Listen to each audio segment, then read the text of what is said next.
Iran और USA का ceasefire दिखने में जितना सिंपल लगता है, असल में उतना ही कंफ्यूजिंग, केओटिक, लेयर्ड और इनकम्प्लीट है।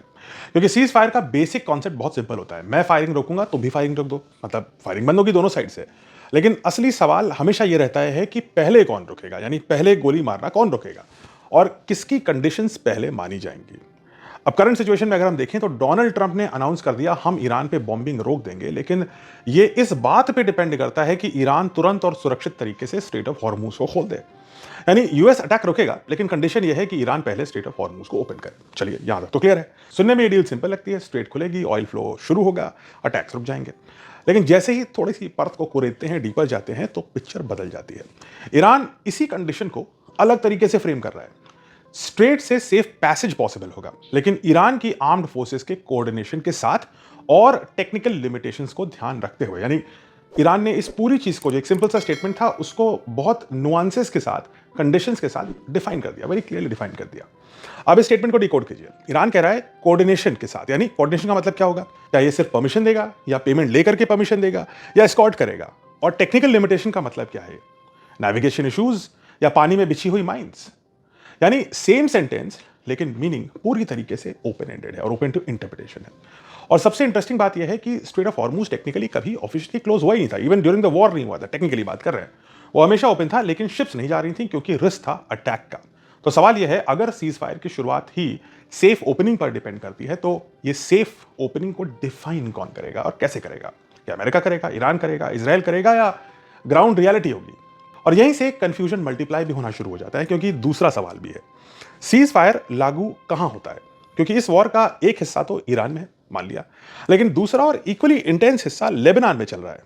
इसराइल और हिजबुल्लाह के बीच, और हिजबुल्लाह एक ईरान समर्थित ग्रुप है, उनके बीच में 30 दिन से ऊपर हो चुका है और करीब 1500 अटैक्स की रिपोर्ट आ चुकी है। सैकड़ों सिविलियंस की जान गई है इसमें। यानी ये कोई साइड में हो रही कॉन्फ्लिक्ट नहीं है, ये मेन बैटलफील्ड का एक्सटेंशन है, यानी उसी का एक अंश है जो उधर चल रहा है। अब कंफ्यूजन यह है, मीडिएटर कंट्री यानी पाकिस्तान, और पाकिस्तान को भी जो ट्वीट उन्होंने किया वो अमेरिका से आया है, अब ये तय हो चुका है। पाकिस्तान ने कहा सीज फायर हर जगह पर लागू होगा और स्पेसिफिकली लेबनान में भी। लेकिन इसराइल का स्टैंड अलग है। इसराइल कहता है साहब लेबनान का सीज फायर से कोई लेना देना नहीं है और हम तो यहां पर ऑपरेशन जारी रखेंगे। इनफैक्ट सीज फायर के अगले दिन लेबनान पे सबसे बड़ा अब तक का हमला इसराइल ने कर दिया। और ईरान की अंडरस्टैंडिंग ये है कि सीज फायर पूरे रीजन पर लागू होगी, जैसा पाकिस्तान के प्राइम मिनिस्टर ने कहा, और इसमें लेबनान शामिल है, यह भी प्राइम मिनिस्टर ने कहा। यानी एक सीज फायर, लेकिन 3 अलग अलग इंटरप्रिटेशन। और तीसरा कंफ्यूजन का लेयर है इंप्लीमेंटेशन का। सीज फायर ग्राउंड पर लागू कैसे होगा? यूएस ऑफिशियल्स के खुद का कहना है कि रिमोट एरियाज में ट्रूप्स तक मैसेज पहुंचने में टाइम लगता है। यानी इवन अगर अग्रीमेंट क्लियर हो तो भी एग्जीक्यूशन में डिले हो सकता है। और यहां तो अग्रीमेंट ही क्लियर नहीं है, तो कम्युनिकेशन क्या होगा? और अब आते हैं इसकी शायद सबसे क्रिटिकल लेयर पर, और वो है पैसा और कंट्रोल। रिपोर्ट्स के मुताबिक ईरान कुछ शिप से लगभग 20 लाख यानी 2 मिलियन तक का चार्ज कर रहा है सेफ पैसेज के लिए। अब हर शिप से 2 मिलियन ले रहा है। और एक पॉइंट पर यह डिस्कशन भी था कि ईरान और ओमान मिल करके इस रूट से पैसा कमाएंगे, लेकिन ओमान ने इस आइडिया को रिजेक्ट कर दिया। हमारा पार्टनरशिप टूट गई। यानी एक प्रपोजल और तुरंत कॉन्ट्रडिक्शन। लेकिन इसी बीच डोनाल्ड ट्रंप भी इसमें कूद पड़े। उन्होंने कहा यूनाइटेड स्टेट में ट्रैफिक मैनेज करने में मदद करेगा और हमारा पैसा बनेगा। मतलब इसका मतलब क्या है? ऑयल फ्लो नॉर्मल होगा, या यूएस भी ईरान के साथ मिल करके, या अकेले भी, या दो टोल लगा करके, एक जगह ईरान लेगा, एक जगह यूएस लेगा? क्या यूएस भी इस टोल सिस्टम का हिस्सा बनना चाहता है?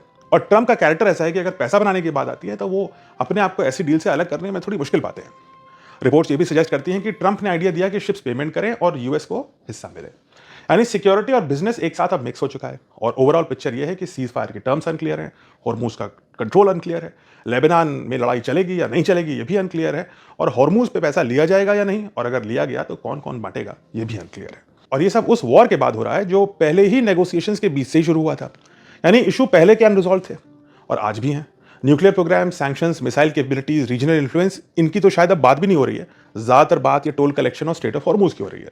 लेकिन जब सीज फायर की डिस्कशन होगी तो ये सारी चीजों को भी वापस लाना पड़ेगा मुद्दे पर, और ग्राउंड पर तब तक अनसर्टेनिटी डोमिनेट करेगी। और सच यही है कि जहां हर साइड पब्लिकली ये कह रहा है कि वो पीस चाहता है, लेकिन रियलिटी कुछ और है और क्लैरिटी गायब है। और जब ये दोनों नहीं होते तो सीज फायर सिर्फ एक पॉज बन जाता है, सोल्यूशन नहीं।